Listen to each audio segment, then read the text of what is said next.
Halo, Assalamualaikum warahmatullahi wabarakatuh. Perkenalkan, nama saya Rifa Andani dengan NIM 2105125258 dari Prodi Pendidikan Ekonomi Fakultas Keguruan dan Ilmu Pendidikan dengan mata kuliah Hukum Bisnis dan dosen pengampu yaitu Bapak Herdisyam Syabrus SPD MM. Di sini saya akan membahas mengenai Undang-Undang Nomor 5 Tahun 1999 tentang larangan monopoli dan persaingan usaha tidak sehat. Komisi Pengawas Persaingan Usaha atau KPPU adalah lembaga independen yang memiliki tugas untuk mengawasi pelaksanaan Undang-Undang Nomor 5 Tahun 1999 tentang larangan praktek monopoli dan persaingan usaha tidak sehat.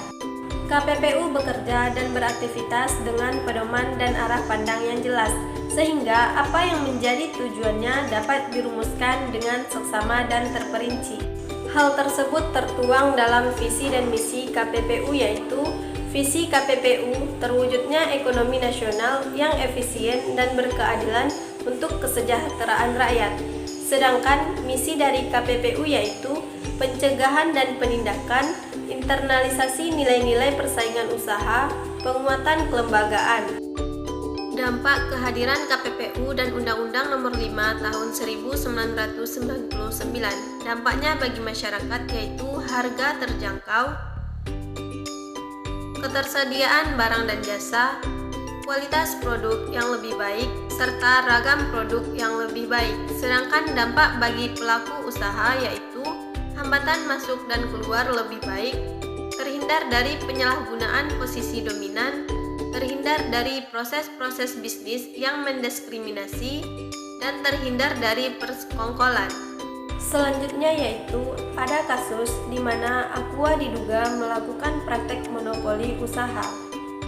Mahkamah Agung atau MA menghukum PT Tirta Investama selaku produsen Aqua sebesar 13,8 miliar rupiah karena diduga terbukti melakukan praktik monopoli usaha.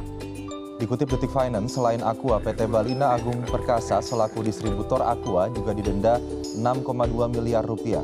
Kasus bermula saat Komisi Pengawas Persaingan Usaha KPPU menyelidiki praktik usaha tidak sehat yang dilakukan oleh Aqua.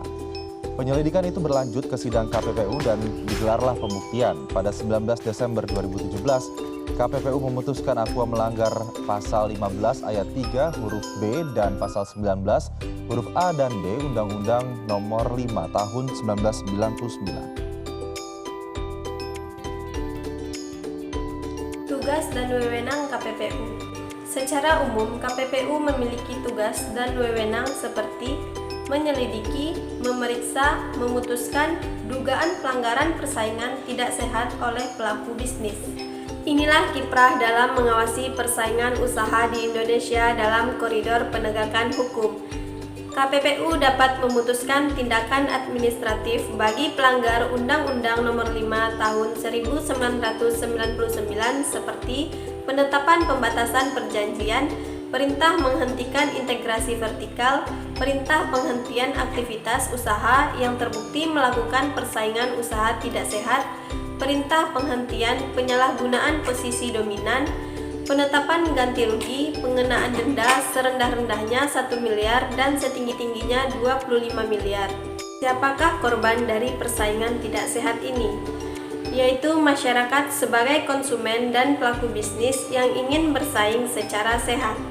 Jenis pelanggaran yang diatur oleh Undang-Undang Pasal 4-16 perjanjian yang dilarang meliputi penetapan harga, oligopoli, kartel, pemboikotan, perjanjian tertutup, pasal 17-24, kegiatan yang dilarang meliputi monopoli, monopsoni, penguasaan pasar, dan persekongkolan. Pasal 25-29, penyalahgunaan posisi dominan, kepemilikan silang, rangkap jabatan, dan merger.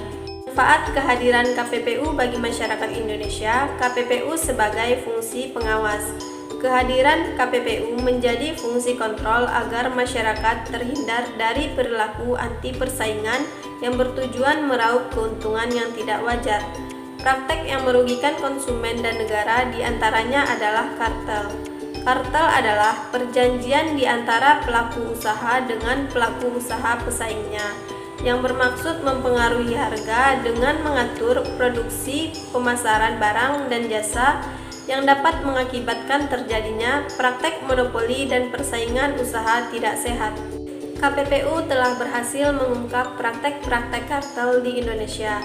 Salah satu contohnya yaitu pengungkapan kartel SMS atau short mixer service. Selama tahun 2004 sampai 2007, operator menetapkan tarif SMS dalam interval harga Rp250 sampai Rp350 per SMS. Tarif ini berdasarkan penyelidikan KPPU dapat merugikan konsumen. KPPU hadir sebagai fungsi kontrol persaingan usaha menjadi media advokasi masyarakat Indonesia atas kecurangan pelaku usaha yang meraup keuntungan tidak wajar, serta menciptakan iklim usaha yang kondusif dan kompetisi yang adil. KPPU akan terus bersama rakyat demi tercapainya sebuah tujuan, Indonesia makmur, bebas narkoba.